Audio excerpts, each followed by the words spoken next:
We are in week 2 of a series we kicked off last week called KENOSIS, where we're looking at basically the conundrum that exists in our world of the people who identify with the word Christian, identify with the religion of Christianity, often look nothing like the first century rabbi named Jesus that they claim to follow. And so we are looking at an ancient poem in Philippians chapter 2 called the KENOSIS poem, which describes what Jesus was like and what it looks like to live a life in the model of Jesus. And today we have the great privilege of having one of the world's leading scholars in Jesus come and talk to us and give us a little bit of insight into who Jesus was historically and what it looks like to follow in Jesus' radical path of self-sacrificial love, his ethical path of giving to the least of these and loving enemies. And so, before I bring our speaker up for our Oprah-style interview, I want to give him a proper introduction, and he has a lot to introduce. So Dr. John Dominic Crossan is generally regarded to be the premier Jesus scholar in the world today. He'd received a doctorate of divinity from Maynooth College in Ireland and did postdoctoral research at the Pontifical Biblical Institute in Rome. He joined DePaul University, Chicago's faculty in 1969 and remained there until 1995, and is now the professor emeritus in the Department of Religious Studies. Dr. Crossan is perhaps best known for being the co-chair of the Jesus Seminar from 1985 to 1996, which basically was a group of scholars that got together to look at the Gospels and determine which of the statements in the Gospels were historic to the actual man Jesus. What did Jesus actually say, and what may have been added at a later time? Dr. Crossan has been interviewed on television networks in the United States such as Nightline, The Early Show, Dateline, Fox News' O'Reilly Factor, interesting one, as well as on cable programs. I see Dr. Crossan all the time on the History Channel because I watch all those Jesus documentaries, and if you watch them around Easter in particular, you'll see his face. He has written 29 books on the historical Jesus, the Apostle Paul, and early Christianity, and his work has been translated into 13 foreign languages.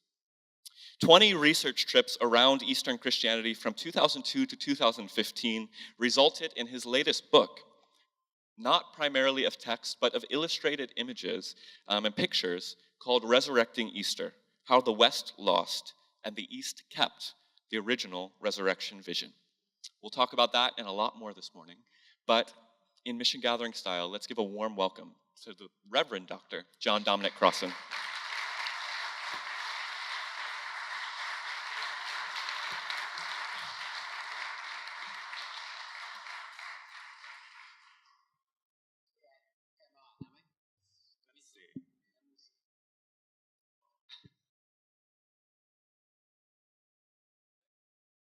I'm orange.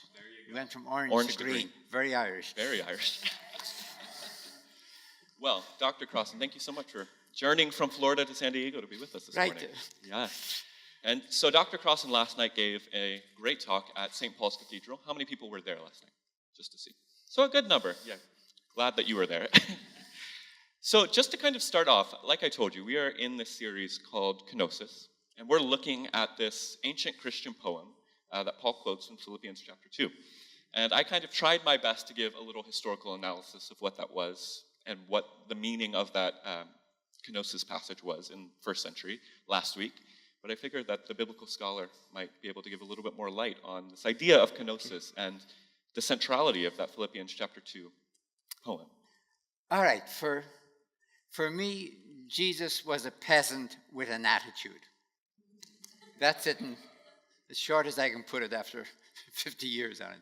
A peasant with an attitude, but he also claimed that his attitude was the attitude of God. That's the big one. So that means that Jesus had emptied himself of the normal, kenosis meaning empty, the normal violence of civilization. Not just of Roman imperialism, but by living non-violently against the normalcy of violence, he got himself executed. Rome was not savage. It didn't execute people every Friday afternoon just for amusement. But if you opposed Rome violently, it crucified you and your lieutenants, your closest followers, in a nice, neat row. It was like state terrorism to let you know your place. If you are a non-violent opponent of Rome, not a philosopher just talking, but what we would call an activist, but a non-violent activist against Rome, they picked off the leader.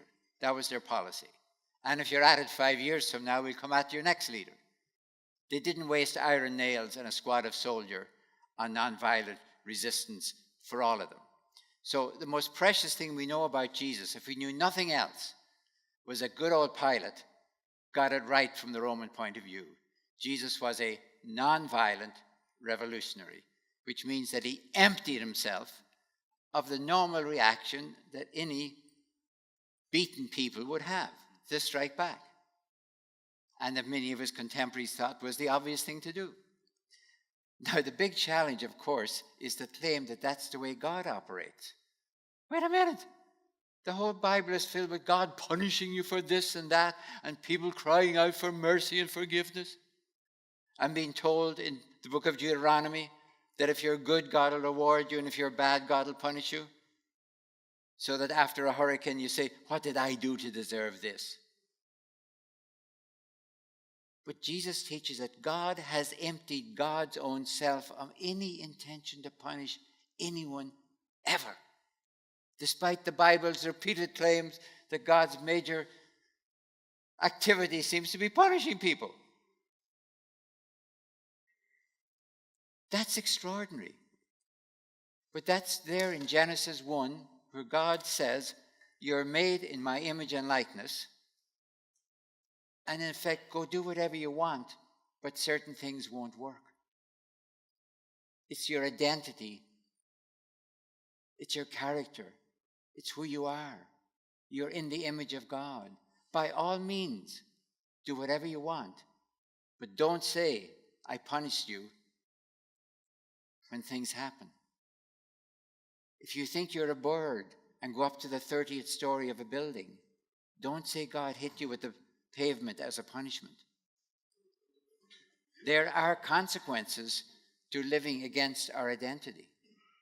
So the first very page in the Bible, which was written to be the very first page in the Bible, by the way, warns us that we're in God's image and likeness. That's identity. That's who we are. There's no intervention from God to punish anyone, but we are free to deny our identity and take the consequences, or to live our identity and be who we are.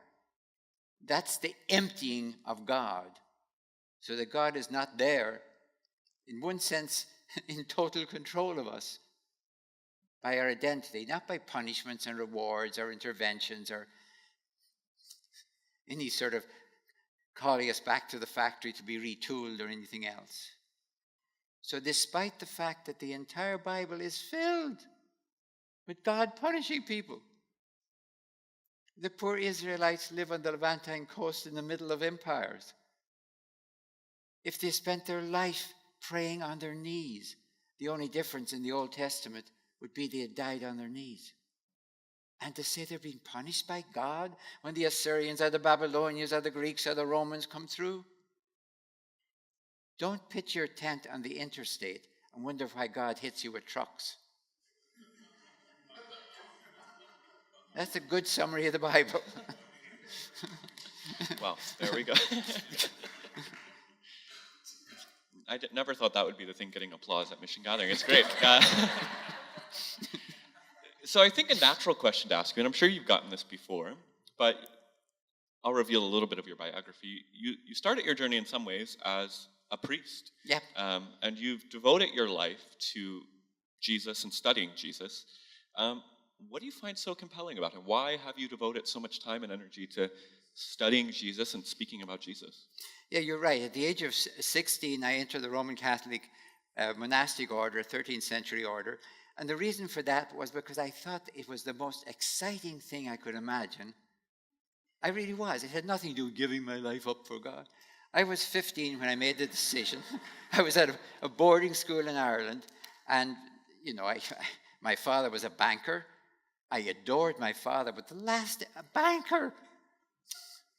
I had been an altar boy when I was 8. I was trained by priests in the high school, the boarding high school I went to. Being an ordinary priest, yeah, boring, seen that.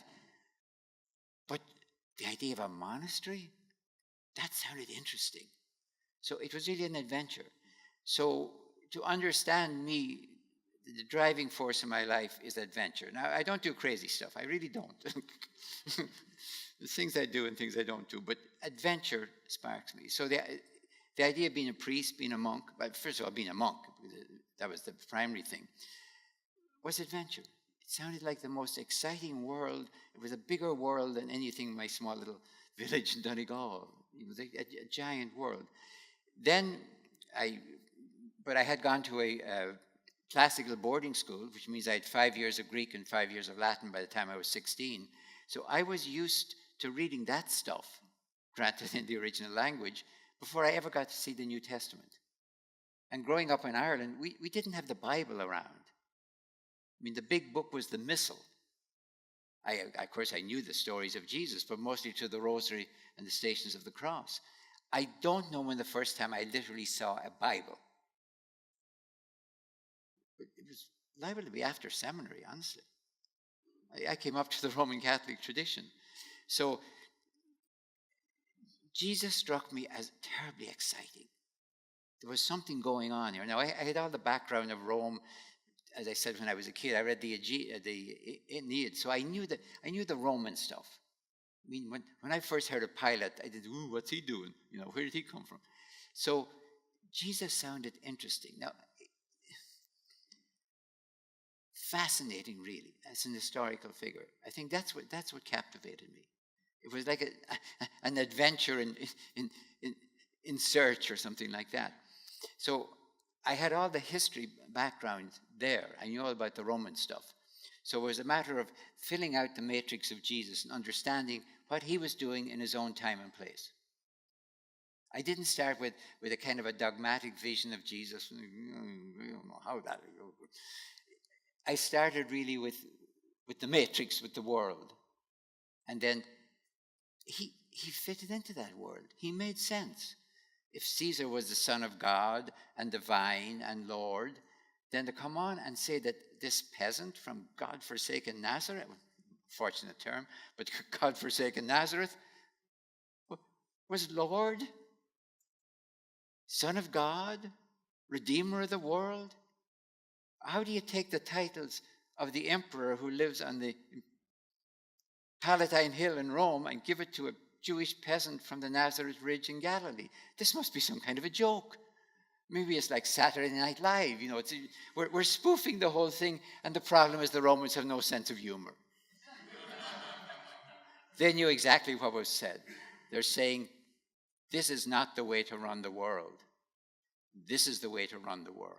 Or not to run the world, if you prefer it. That was radical. That was profoundly radical and made absolute sense the more I experienced the world. So the excitement that was there from the beginning has done nothing except intensify. Thank God for that. And I haven't grown old and crotchety in the process. Old, yes, not crotchety. I love it. So one of the things in both of the lectures I got to hear you give yesterday and in conversation, one of your passions and also one of the most important things that I think you continually highlight is this concept of matrix. And I know you'll hate this comparison, but matrix in your language is kind of at least similar to context, understanding the background, but it's not the background, as you say, understanding the world in which Jesus emerges from and how you really can't understand Jesus, you can't understand Paul, as we were talking about this morning, unless you know the world that they're coming from. Mm-hmm. And I'll just share this. I have a problem with Paul. How many people in the room generally feel like they have a problem with the Apostle Paul? Okay. So I was sharing that with him this morning in my office, and you said to me, well, wait a second. If you actually understand what Paul is doing in the New Testament, if you understand the context that he's speaking in, he makes a lot more sense, and it's not as crazy as a lot of us perceive. Can you talk a little bit about matrix and that? Okay. I'm using the word matrix not because it's some profound new scholarly breakthrough, but to avoid disjunctive terms like text and context, background and foreground. Because although we all accept that, we're really good at saying, oh, of course there's text and context. Yeah, context. Let's talk about the text. Or background and foreground. Of course they're both important. And let's get to the foreground. It happened to me, National Cathedral in Washington. I gave a lovely talk about the Roman matrix of Jesus, and signing books afterwards. A lady came out and gave me a lovely smile. She had no book, by the way. And she said, this was lovely background. And I mean, that was all she said. I mean, and moved on. But I knew, well, she also said, to be honest, she said, I heard Marcus Borg and I heard Jack Spong here in this cathedral, and I felt the Spirit was there, and I didn't feel the Spirit tonight. Okay, thank you for sharing. So I began to think, okay, as long as we have these disjunctive phrases, it's just background. Now, think for a second. I'm going to talk to you about Martin Luther King Jr., but nothing about the context or background of American racism. How are you going to do that? Let's talk about Gandhi, but no background about British imperialism. Well, good luck. You wouldn't be able to understand what's going on. I have a dream. Well, sure, we all have dreams. You wouldn't know what's going on. So matrix is the common sense of its own time and place. What everyone knows. If somebody says to me, what do you think about Woodward's book? I at least know what they're talking about. Maybe I don't, but if I do, I have some idea what's going on. Matrix is common sense. Now, here's the problem. You read a Greek text translated into English from 2,000 years ago, and why on earth would we think we know the matrix? I mean, if you speak to me in Russian, all I'm going to have to say is, I can't say, I don't think I believe that. So anything from Jesus or Paul, you put it back in the matrix of the first century. You say, what did people think he was talking about? Then you make your decision, by the way. Okay, I get it. It's still valid. Or I get it. That's totally dated. That makes sense in the first century. That might have made lots of sense then.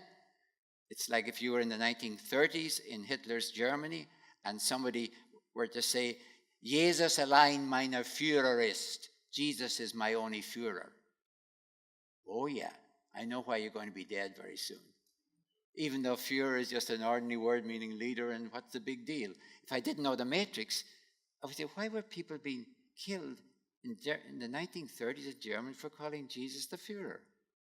No, isn't he the Son of God? How do you mean he's the leader? Matrix. So matrix is what makes sense of the thing, and then you make your decision. It's a key word for me. Totally. And so what I'm doing is the Matrix Reloaded. Next book title. I love that. Yeah. It's probably copyright of this. I think that's, for so many of us, I assume that's pretty mind-blowing because there's so much in Scripture that you wrestle with, just educated in a religious or church context. And we spend so little time understanding the world that they come from. I'm going to bait you a little bit more into that direction because I think Paul is problematic for so many of us. And you said today, if you don't understand Roman imperial theology, the theology of Rome, then you're not going to understand what the Apostle Paul is writing about when he talks about justification and things like that. Can you talk a little bit about that? Yeah, and this goes back to in the year 2000, Marcus Borg and Mary Ann Borg and Marcus invited Sarah and myself to be co-leaders, taking 40 people around Turkey every year in search of Paul. That's what we call it. We thought we found him, really. But every year we took 40 people. And that's where I got Paul, honestly. I had no interest in Paul particularly before. I really wasn't. I was interested in Jesus. But looking in the ruins of the Roman Empire, putting Paul back in the matrix of the Roman Empire, especially after 9/11, walking through the ruins of the great empire, get Paul out of the Reformation, where we're asking him questions he can't answer. So, for example, take the word you used. In Romans, Paul is talking about a good Greek term, dikaiosune, which we translate as righteousness. It really means justification, justificatio in Latin. any Roman would have said, well, yep, that's our program. We're making the world a just place. See, you barbarians were controlling you. You used to come out of the German woods and kill people. You don't do that anymore, or we kill you. We have justified the world. Now, in the process, we've justified everyone in it, of course. So Paul is saying a word that any Roman, if they bothered reading Paul, would say, okay, well, wait a minute. He doesn't seem to be saying that it's justification by Caesar. It's justification by this. Who's this Christ guy who keeps coming up and he's going to justify the world? So Romans, they got it right, not because they were reading the epistle to the Romans. What these guys are doing is kind of non-violent, but this ain't us. This is un-Roman activities, as it were. So nobody should read the New Testament without reading Virgil's Aeneid first, because that is the New Testament of Roman imperial theology. Homer's Iliad would be their Old Testament. So if you look at the Old Testament and the New Testament of Roman imperial theology, then you're ready when you read the Old Testament and the New Testament of the Christian Bible to say, I get it why these guys are going to be dead. These are two different, radically different visions of how to run the world. And one or the other is going to have to prevail. And of course, it starts making sense then. So what I found is when I put Paul back in that first century and wandered the ruins of Turkey, Turkey is magnificent because there's much more Roman ruins there than there are, of course, in the Jewish homeland in Israel because it was demolished in the wars of 66 and 74. So, but you can see them all over Turkey. Paul became alive for the first time. That's when I wanted to write about Paul. Before that, I had no interest in writing about Paul. So I got Paul. I didn't do much homework with secondary sources, really. They bored me. They were all talking about the Reformation. I just wanted to read Paul in the ruins of the Roman Empire. Sit in the sunlight at a place like Priene, look at the ruins. It said that Caesar, big letters this high, Caesar is the Son of God, the God to be worshipped. That's what Paul is opposing. That's why he has a short life expectancy. Totally. And I think there's something so profound once you begin to understand the ways that Jesus is contrasted with empire, Jesus is contrasted with Caesar. That has a lot to say to us in our current political climate. When we see followers of Jesus, if we're going to take Jesus seriously, then we are being called to clash in a way with empire as it stands today. Can you talk about what it would look like for people to follow that radical movement of Jesus in the context of 21st century America? Yeah. I mean, it's terribly important not to think that the clash was totally with the Roman Emperor, that they were particularly bad. I mean, if you wanted to compare them with the Assyrian Empire, I think they were probably better. But the pattern of civilization of our species, 70,000 years ago, our species, Homo sapiens. Sapiens is the Latin word for wise, which means that we have an oxymoron in our name. We are the wise Homo. Came out of Africa 70,000 years ago, spread across the world, and haven't done too well, because with that process, empire, or the rule of the few over the many, has become the pattern of civilization. That's what we're up against. If it was just the Roman Empire, but it's gone. But there always is another one coming. And they always come announcing they're here forever, and they never are here forever. Otherwise, we'd all be under the Assyrians or something. So there's a pattern of empire which is deadly, especially for the rest of the world. Sometimes the homeland of empire may survive. I think it's a bankrupt pattern because it has escalated violence steadily. It takes more and more power and force to contain people. Thank God it does, that we don't settle down and accept it. So American empire is simply the last in a long, dreary line of empires. Maybe the homeland will be all right, but it's on the periphery of empire that all hell breaks loose when the empire recedes. It really is, even in small countries like Ireland or somewhere like that. So basically, the vision of Jesus is a radical vision. It's not a liberal vision. It really isn't. It's not a conservative vision. It's a radical vision. It's not a violent vision. It really isn't. It's convinced that violence is the problem, and therefore counter-violence, even if it's understandable, and I do understand it, and I know it may happen, and we're not talking about pacifism. We're talking about how do you stop the escalatory violence that has the pattern of civilization for at least the last 10,000 years. One of the things we showed last night to think about is that it only took us 85 years, I think it was, to get from the Wright Flyer on Kitty Hawk, North Carolina, to the stealth bomber. We are really good at this. And that's not a crack about anyone. That's simply a crack about our species and its future and how it looks.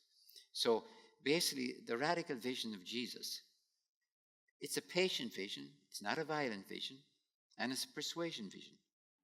Can we persuade people to take a good look at our species? I'm going to say this. Forget about religion for a moment. Forget about Jesus even. Forget about God. Take a look at the record of our species. It's an open record. If you want to say the last 10,000 years of human evolution, since the Neolithic Revolution, or read Genesis 4, where Cain kills Abel, the farmer kills the herder, and builds the first city. Oh yeah, that's the Neolithic Revolution in a couple of verses. Farmer kills herder, builds first city, violence escalates. It's all in Genesis 4. And I mean that as a literal reading of Genesis 4, not a metaphor. So the radical challenge of Jesus is basically, how will the human species survive? That's the challenge. And you can put it in terms of religion, Christianity, or you can put it in terms of human evolution and come up with exactly the same challenge. Will superior violence solve violence? If only we can control enough people everywhere by our superior violence, will we have peace? And the Romans would have said, duh, of course, that's the way it works. And they would have said, look around you. Isn't it working? We have our legions on the periphery, and inside that periphery, everything is peaceful.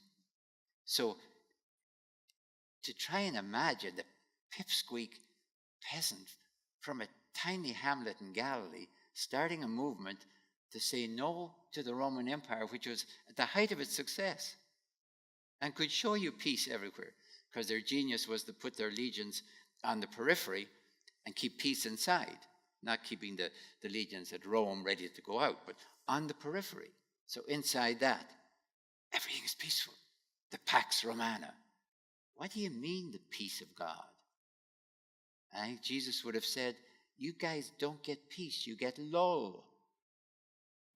L-U-L-L, lull. And the next round is going to be worse, because it always has been. So that's the challenge. And the Jewish tradition knew it, because they've been watching empires for 500 years, because they all kept coming through their homeland on their way to fight the other. So they had a long experience with empires. So much to unpack there. But as we're coming kind of to the end of our time, I want to give you a chance to talk about your new book, Resurrecting Easter. But I want to specifically ask about this question, which is the question at the heart of the book. The book looks at two visions of resurrection, the Western vision versus the Eastern vision. And you found that this Eastern vision of resurrection, the way that the Eastern world saw Jesus' resurrection from the dead, was more collective and universal versus the individual resurrection of the West. Can you dig into that a little bit? Yeah, the background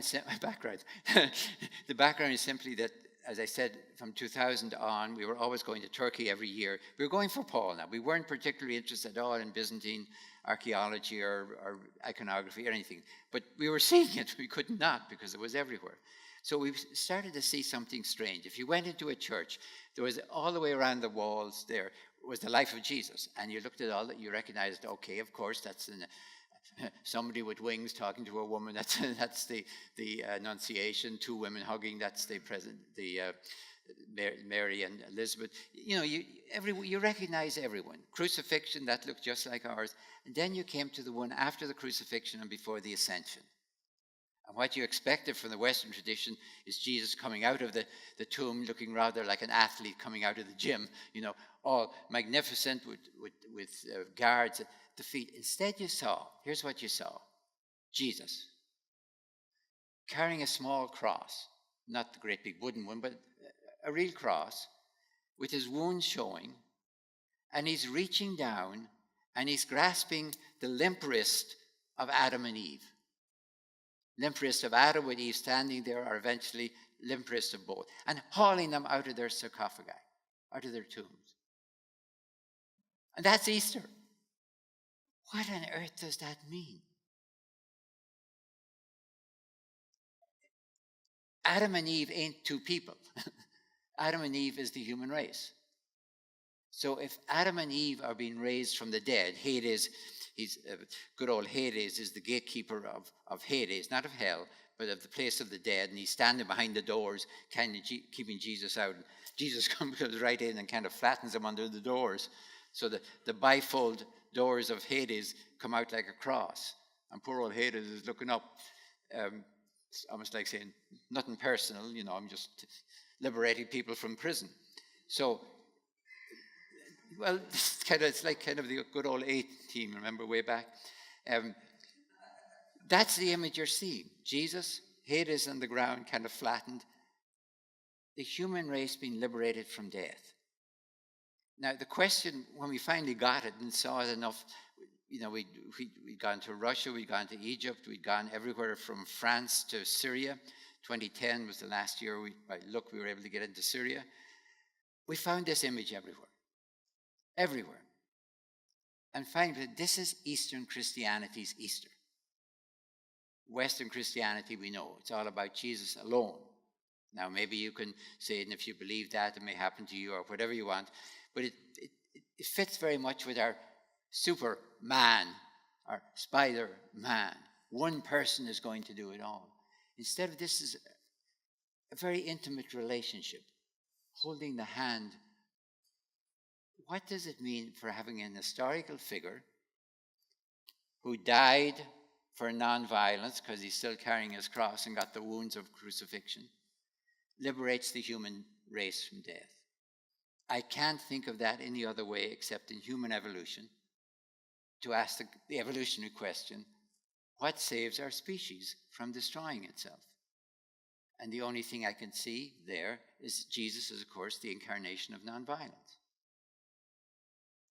It's not just Jesus. He can't do it alone. It's like a magnificent metaphor. It's a parable of possibility. A metaphor and a challenge that could happen if we join the program and figure that the human race has to save itself from extinction. I'm not reading that picture as having anything to do with me. Don't worry, you won't die, you'll live forever. I'm not seeing that there. Adam and Eve are not two people, as I said, they're the human race.